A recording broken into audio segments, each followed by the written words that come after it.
गया guidance programme में आप सभी बच्चों का स्वागत है।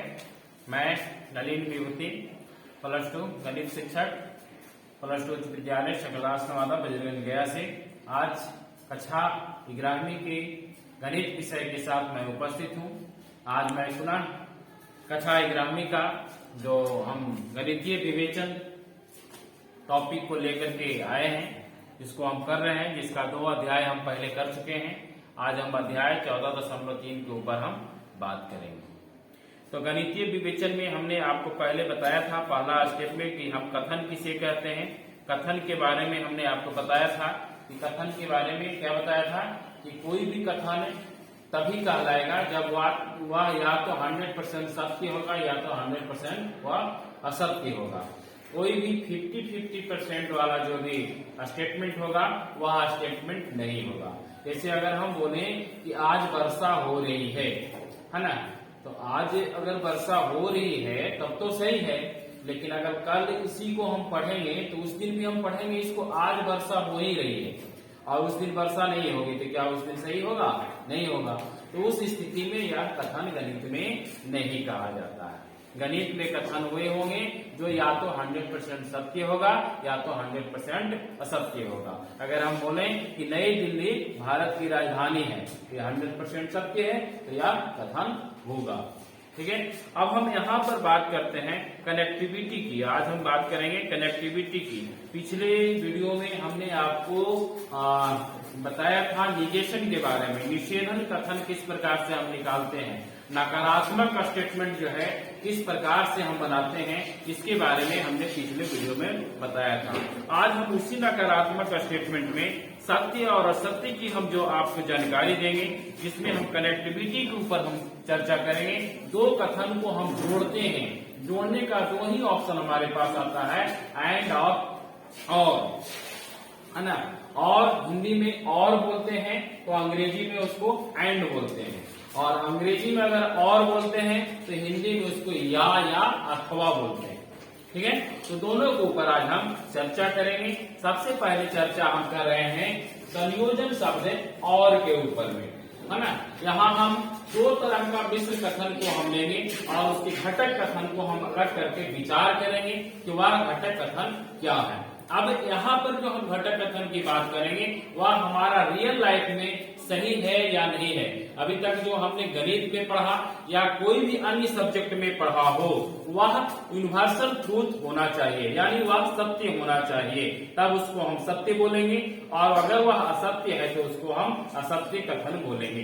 तो चलें हम बात करते हैं यहाँ पर कथन संयोजन शब्द और का, जिसको अंग्रेजी में बोलते हैं एंड। अब हम यहाँ पर एक पहली स्थिति लिए हैं, पी हम एक मिश्र कथन है हमारा पर, जिसको हम कंपाउंड स्टेटमेंट के ऊपर हम पहले वीडियो में हम चर्चा कर चुके हैं। कंपाउंड स्टेटमेंट के रूप में यह लिखा हुआ है, किसी बिंदु का एक स्थान होता है और उसकी स्थिति निर्धारित की जा सकती है।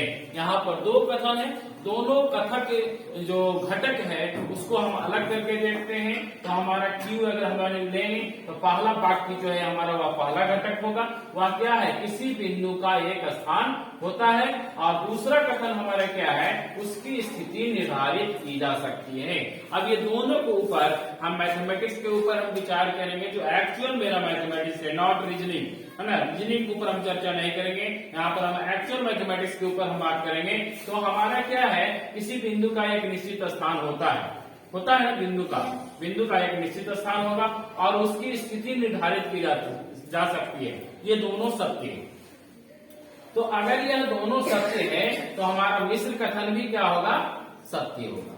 ठीक है। यानी यदि घटक कथन सत्य है तो मिश्र कथन भी क्या होंगे, हमारा सत्य होगा। चलें अब हम दूसरे उदाहरण की ओर चलते हैं।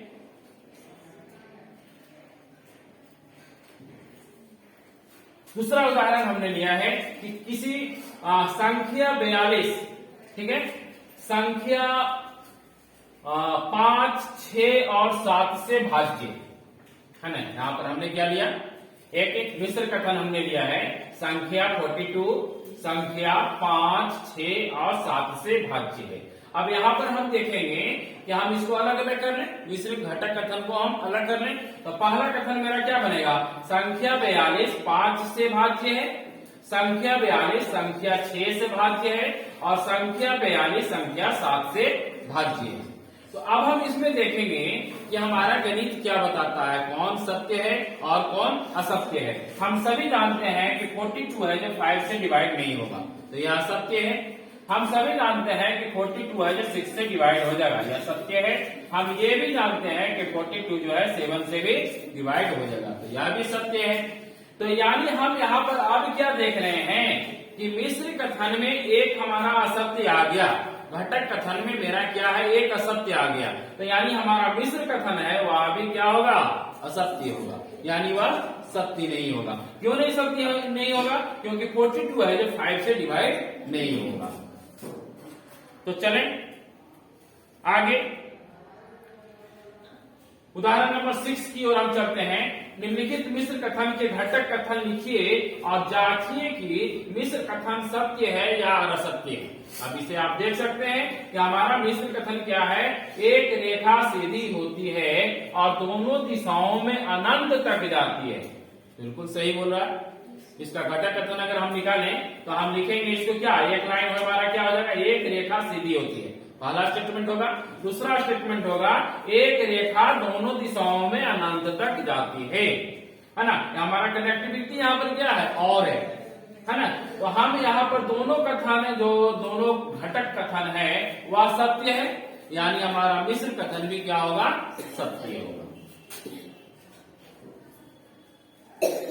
दूसरे उदाहरण की ओर हम चलते हैं। 6 का सेकंड उदाहरण है पी। पी हमारा मिश्र कथन का रहा है 0 प्रत्येक धन पूर्णांक और प्रत्येक ऋण पूर्णांक से कम होता है ना। 0 जो है एवरी पॉजिटिव इंटीजर से कम होता है, पहला हमारा कथन बन जाएगा। 0 जो है प्रत्येक निगेटिव इंटीजर से कम होता है। अब यहाँ पर हम विचार करेंगे कि क्या यह सत्य है या असत्य है। तो हम जानते हैं कि या पॉजिटिव से तो 0 कम होगा, पॉजिटिव 1 2 3 4 से 0 कम होगा। लेकिन अगर निगेटिव की चर्चा करें तो निगेटिव से 0 जो है बड़ा होता है ना। -1 से बड़ा 0 होता है, -2 से बड़ा -1 होता है। उसी प्रकार से यह 0 जो है निगेटिव वाले से ज्यादा होगा, बड़ा होगा। तो अब ये हमारा यहाँ जो आर जो कथन है मेरा वह असत्य है। तो पहला घटक कथन तो सत्य है लेकिन दूसरा असत्य है, तो हमारा मिश्र कथन भी क्या होगा, असत्य होगा। मिश्र कथन भी क्या होगा मेरा, असत्य होगा। चलिए तीसरा उदाहरण की ओर चलते हैं। प्रत्येक सजीव के 2 पैर और 2 आंखें होती है। चले अब इसको हम और कनेक्टिविटी को हटा दें तो हमारा 2 कथन बनेगा क्या, प्रत्येक सजीव के 2 पैर होते हैं। और क्या बनेगा हमारा, प्रत्येक सजीव की 2 आंखें होती है। क्या यह सत्य है, सत्य है। सजीव का 2 ही पैर होता है, जानवर के 4 पैर नहीं होते हैं, होते हैं ना। तो ये मेरा कथन गलत है ना, गलत है ना। तो ये हमारा मिश्र कथन भी क्या होगा, गलत होगा। ठीक है, तो चलें अब हम कनेक्टिविटी या के ऊपर हम चर्चा करते हैं। अभी हम कनेक्टिविटी और के ऊपर हमने चर्चा किया था, एंड के ऊपर। अब हम कनेक्टिविटी जो है या अथवा बोलते हैं उसको, अंग्रेजी में उसको और बोलते हैं OR। चले अब इसमें देखिए 2 प्रकार का चीज आता है, एक अपवर्जित या और दूसरा अंतर्विष्ट या। तो अपवर्जित या और अंतर्विष्ट या है क्या है, इसके ऊपर हम चर्चा करते हैं। देखते हैं कि किसी होटल में एक थाली के साथ आइसक्रीम या पेप्सी उपलब्ध करवाई जाती है। तो यह क्या है, अपवर्जित या है, यानी थाली में दोनों हो सकता है, आइसक्रीम भी हो सकता है और पेप्सी भी हो सकता है, दोनों की होने की संभावना है। तो इसे हम बोलेंगे अपवर्जित या। और जिसमें कोई एक की होने की संभावना रहेगी वह होगा हमारा अंतर्विष्ट या। तो चले हम एक विद्यार्थी जिसने गणित या अर्थशास्त्र विषयों का चयन किया है वह भूगोल के स्नातकोत्तर पाठ्यक्रम में भाग ले सकता है, इसमें अंतर्विष्ट या। और हम आगे इसको हम क्लियर करते हैं उदाहरण लेकर के। तो चलिए सबसे पहला उदाहरण हमने रहा, निम्नलिखित प्रत्येक कथन के लिए ज्ञात कीजिए क्या अंतर्विष्ट या अथवा अपवर्तित या का प्रयोग किया गया है, कारण सहित आपको उत्तर देना है। तो चलें पहला है हमारा कि किसी देश में प्रवेश करने के लिए आपको पासपोर्ट या मतदाता पहचान पत्र की आवश्यकता पड़ती है। अब यहाँ पर कौन सा या है, अंतर्विष्ट या है या अपवर्जित है? तो हम यहाँ पर देखते हैं, यहाँ या जो है अंतर्विष्ट प्रकार का है, क्योंकि आप केवल पासपोर्ट से प्रवेश कर सकते हैं। केवल पासपोर्ट से ही आप किसी दूसरे देश में प्रवेश कर सकते हैं। केवल मतदाता पहचान पत्र से भी प्रवेश कर सकते हैं और दोनों से भी प्रवेश कर सकते हैं, है ना। अभी वोट का समय चल रहा है, वोट में हम कोई भी आइडेंटिटी कार्ड लेकर के जाते हैं, हमारी एंट्री मिल जाएगी, है ना। तो कहीं पर भी अगर हमको एंट्री लेना है तो हमें आइडेंटिटी कार्ड की आवश्यकता पड़ेगी। तो यह हमारे यहाँ पर क्या है, अंतर्विष्ट प्रकार का या। चले अब दूसरा क्वेश्चन हम देखते हैं, जिसमें है अवकाश या रविवार के दिन विद्यालय बंद रहता है। अब यहाँ पर देखते हैं, यहाँ पर या जो है अंतर्विष्ट प्रकार का है, क्योंकि अवकाश जिस दिन छुट्टी रहता है उस दिन भी विद्यालय बंद, और जिस दिन रविवार है ऑलरेडी जो है सरकार घोषित किए हुए बंद का, तो दोनों दिन हमारा बंद है। तो यह कौन सा या होगा, अंतर्विष्ट प्रकार का या होगा। आगे उदाहरण की ओर लेके चलते हैं हम आपको। दोनों रेखाएं एक दूसरे को एक बिंदु पर काटती है या समानांतर होती है। अब यहाँ पर हम देखते हैं, दो रेखा की बात करना है हमको, है ना। हमने एक रेखा इस प्रकार का बनाया और एक रेखा इस प्रकार का बनाया। तो कहता है कि दोनों रेखाएं एक दूसरे को एक बिंदु पर काटती है, एक बिंदु पर काट रहा है, या समानांतर। तो या यहाँ पर दोनों एक साथ नहीं हो सकता, दोनों जो है एक साथ नहीं हो सकता। कहने का मतलब है, दो रेखा को हम एक बार जब हम इस प्रकार से करेंगे तो सिर्फ वह एक ही बार काटेगा, और जब एक बार इसको करेंगे तो यह समानांतर होगा, यानी दोनों अलग अलग स्थिति होगी। अब जहां पर दोनों अलग अलग स्थिति होगी वहां पर का या जो है अपवर्जित प्रकार का होगा, है ना। वह क्या होगा, अपवर्जित प्रकार का होगा, यानी दोनों कंडीशन साइमल्टेनियसली जो है काम नहीं करेगा। एक ही साथ एक ही समय में अगर वह काम नहीं करता है तो वह हमारा क्या होगा, अपवर्जित प्रकार का या होगा। और अगर एक ही बार दोनों काम करता है तब वह हमारा अंतर्विष्ट प्रकार का या होगा। अब दूसरा उदाहरण लेते हैं। तृतीय भाषा के रूप में कोई विद्यार्थी फ्रेंच भाषा या संस्कृत भाषा का चयन कर सकता है। अब यहाँ पर हम देखते हैं कि फ्रेंच भाषा या संस्कृत भाषा, यहाँ या जो है अपवर्जित प्रकार का है, क्योंकि वह विद्यार्थी केवल तीसरी भाषा के रूप में कोई एक ही भाषा को चुन सकते हैं, दूसरा भाषा हम उसमें नहीं चुन सकते हैं। जैसे अगर आप लोग की हम चर्चा करें तो आप लोग का दो ही भाषा पढ़ना है, या तो क्या है, हिंदी होगा और इंग्लिश होगा, है ना। दो ही भाषा है ना। एक जो है मेन में है और एक जो है साइड में रखा गया, द्वितीय भाषा के रूप में रखा गया। अब या तो वह इंग्लिश लेगा या तो फिर उर्दू लेगा, है ना। दोनों एक साथ नहीं ले सकता। तो इस प्रकार की जो या होगा वह अपवर्जित प्रकार का या होगा। चले, इसका यहाँ पर स्टेटमेंट लिखा गया था। अंतर्विष्ट कथन सत्य होता है यदि उसका कोई एक घटक कथन या दोनों घटक कथन सत्य हो। अंतर्विष्ट या का कथन असत्य होता है यदि उसके दोनों ही कथन जो है असत्य होता है। चले उदाहरण नंबर 8 की ओर। निम्नलिखित कथनों में पहचानिए कि किस प्रकार का या प्रयोग किया गया है और जांचिए कि कथन सत्य है या असत्य है। तो √2 एक परिमेय संख्या है या अपरिमेय संख्या है। दो कथन यहाँ पर निकलेगा, हम निकालते हैं √2 एक परिमेय संख्या है और दूसरा कथन निकालते हैं √2 एक अपरिमेय संख्या है। क्योंकि यहाँ पर या लगा हुआ है, दोनों को अलग कर लिए। अब हम यहाँ पर हम क्या पढ़े हैं, हम लोग 9th-10th में पढ़े हैं कि √2 एक अपरिमेय संख्या है। तो हमारा Q जो है वह सत्य है लेकिन P जो है असत्य है।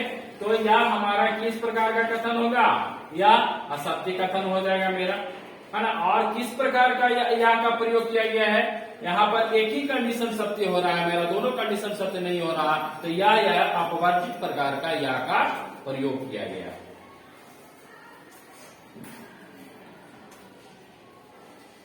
किसी पुस्तकालय में प्रवेश हेतु बच्चों को विद्यालय द्वारा जारी पहचान पत्र या विद्यालय अधिकारियों द्वारा लिखित पत्र की आवश्यकता पड़ती है। अब यह किस प्रकार का या है, अब ये दोनों की आवश्यकता पड़ेगी हमको, दोनों कंडीशन में हमको विद्यालय में प्रवेश मिल जाएगा। कौन कौन कंडीशन में? विद्यालय द्वारा जारी पहचान पत्र, विद्यालय का जो आइडेंटिटी कार्ड हमको मिल गया है वो अगर हम लेकर के चल जाएंगे विद्यालय में तो हमारा गार्ड जो है रोकेगा नहीं, हमको गार्ड एंट्री दे देगा। और दूसरा, विद्यालय के अधिकारी द्वारा अगर हमको पत्र लिख करके दे दिया गया है, मान लीजिए मेरा आइडेंटिटी कार्ड घर पर छूट गया है ना, हम गार्ड से रिक्वेस्ट कर रहे हैं कि सर हमको क्लास में एंट्री दे दीजिए, तो वो बोला कि नहीं हमको कोई लेटर दिखाओ, तो हमें सर से रिक्वेस्ट करते हैं कि अपने पैड पर लिख करके दे दीजिए सर मेरा परीक्षा में हम शामिल हो जाएंगे, तो सर क्या करते हैं एडमिटेड करके आपको दे देते हैं। तो ये दोनों प्रकार के से हम क्या करते हैं, इसको हम एंट्री मिल जाता है, यानी या यहाँ पर अंतर्विष्ट प्रकार का या का यहाँ पर प्रयोग किया गया है। चलें अब आगे हम बढ़ते हैं। तीसरा, आयत। आयत एक चतुर्भुज या एक 5 भुजीय बहुभुज होता है। यहां पर दो कथन है, हम एक कथन में निकाल रहे आयत एक चतुर्भुज है, दूसरा कथन में निकलेगा आयत एक 5 भुजीय बहुभुज है। अब यहाँ पर हम देख रहे हैं कि ये तो गलत है बिल्कुल, आयत में 4 भुजा होता है क्या? 4 भुजा होता है ना, 5 भुजा नहीं होता है, तो हमारा ये क्यू जो है असत्य है और आयत वाला जो है हमारा सत्य है, यानी एक सत्य हो गया दूसरा असत्य हो गया, तो कौन सा या होगा? अपवर्जित प्रकार का होगा। अगर दोनों सत्य हो जाता तो अंतर्विष्ट प्रकार का हो जाता। ठीक है, चलें अब हम आगे चलते हैं, अपना सिलेबस को आगे बढ़ाते हुए अब चलते हैं हम परिमाणवाचक वाक्यांश। लग रहा है कि हम लोग सर्वनाम पढ़ रहे हैं ना, हिंदी का सर्वनाम पढ़ रहे हैं, है ना, मैथ में सर्वनाम आ गया। चलिए, परिमाणवाचक वाक्यांश। पहला उदाहरण हम लिया है, एक ऐसे का अस्तित्व है और सभी के लिए, प्रत्येक के लिए। इन दोनों वाक्यांशों को परिमाणवाचक वाक्यांश कहा जाता है। एक ऐसे आयत का अस्तित्व है जिसकी भुजाएं समान होती है। दूसरा, प्रत्येक अभाज्य संख्याएं p के लिए रूट p एक अपरिमेय संख्या होता है। कोई भी रूट के अंदर में हम चढ़ा देंगे वह सबसे पहले मेरा अपरिमेय संख्या होगा। अब उसको अगर हम हल कर लें, वर्गमूल निकाल लें, तब हम उसको देखेंगे कि वह परिमेय में जाता है या अपरिमेय में जाता है। तो इस प्रकार से तुम लोग को ये कनेक्टिविटी जो है एंड और के बारे में पढ़ना था, जिसको अभी हम हिंदी मीडियम में एक्सप्लेन किए थे। अब हम इंग्लिश मीडियम के छात्रों के लिए थोड़ा सा एक्सप्लेन कर दें कि द वर्ड एंड क्या होता है। Let us look at A compound statement with and P, a point occupies a position and its location can be determined. The statement can be broken into two component statement as keep a point occupies a position and R its location can be determined. है ना? Here a compound statement is broken into simple statement that is Q a point occupies a position and its location can be determined. Here we observe that both statements are true, so the another statement is, so the compound statement is also true. Again we look at a statement, compound statement 42 is divisible by 5, 6 and 7. Here compound statement is broken into 3 parts, that is keep a 42 is divisible by 5 and R 42 is divisible by 6 and 42 is divisible by 7. We looked at first is false while the other two are the true. So regarding the connectivity and following the statement, compound statement is wrong. Now the compound statement with and is true if all its compound statements are true, and the compound statement with and is false if any of its component statement is false. This includes the case that some of its component statements are false or all of its component statements are false. Now we come to the exercise.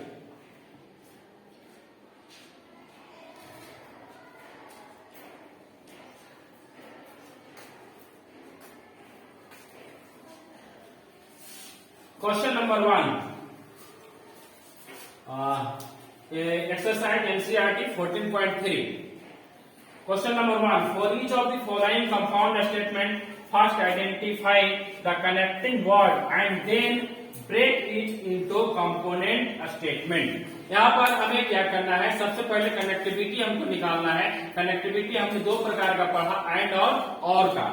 तो हम यहाँ पर देखते हैं all rational number are real and all real numbers are not complex. Here connectivity क्या होगा, हमारा and होगा। अब इसे दो कंपाउंड में हम तोड़ते हैं, तो दो कंपाउंड स्टेटमेंट हमारा क्या टूटेगा, all rational number are real, और दूसरा टूटेगा all real numbers are not complex, है ना। दोनों को अलग अलग कर लेंगे। Now come to the question number 2. A square of an integer is positive or negative. यहाँ पर हमारा कनेक्टिविटी क्या होगा, और कनेक्टिविटी है। Here connectivity is or. A square of an integer is positive, first part, and a square of an integer is negative, second point. The compound statement are as they follow. A square of an integer is positive and the square of integer is negative. Question number 3. The sand heats up quickly in the sun and does not cool down fast at night. Here connectivity is and. Connectivity यहाँ पर क्या है, and है ना। Broke into two parts. First, the sand heats up quickly in the sun. First part is the sand heats up quickly in the sun, and second part, the sand does not cool down fast at night. The sand does not cool down fast at night. Fourth question.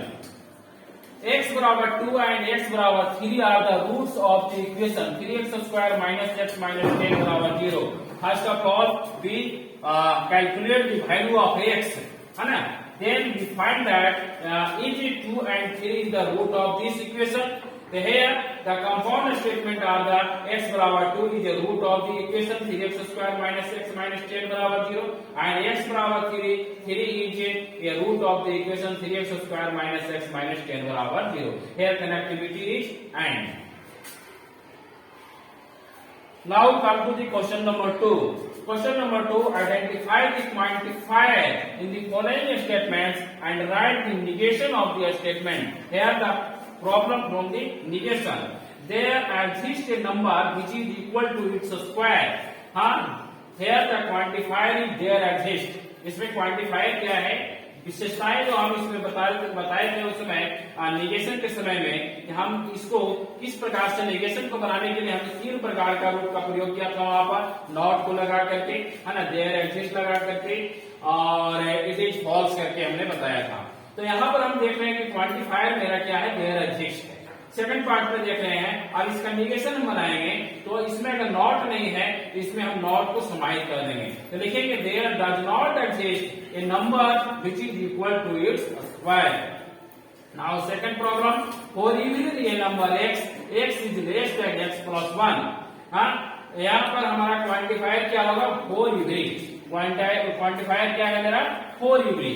यहाँ पर हम negation बनाएंगे, तो negation में क्या हो जाएगा, there exists a real number x such that x is not less than x plus 1, है ना। यहाँ पर है x is less than x plus 1, इसको हम कन्वर्ट करेंगे x is not less than x plus 1।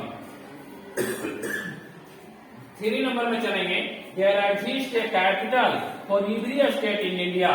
Here the quantifier is there exists। इसका negation हम बनाएंगे, तो यहाँ पर नॉट का प्रयोग नहीं है, तो नॉट का प्रयोग करेंगे। There exists a state in India which does not have a capital. Question number 3 की ओर चलेंगे हम। क्वेश्चन नंबर 3 है, check whether the following pair of statement is negation of each other, give reason for the answer। अब यहाँ पर दो pair दिया गया है, दोनों पेयर क्या एक दूसरे का निगेशन है या नहीं है, इसके ऊपर हम चर्चा करेंगे। First part, x plus y बराबर y plus x is true for every real number x and y. There exists real number x and y for which x plus y बराबर y plus x. The negation of the statement 1 is as follow। क्या बनाएगा हमारा negation इसका, कि there exists a real number x and y for which x plus y does not equal to y plus x. This is not same as the statement number 2। अगर हम एक बार statement अगर हम बोलते हैं x प्लस वाई बराबर Y plus x, और दूसरे स्टेटमेंट में हम बोलते हैं अगर x प्लस वाई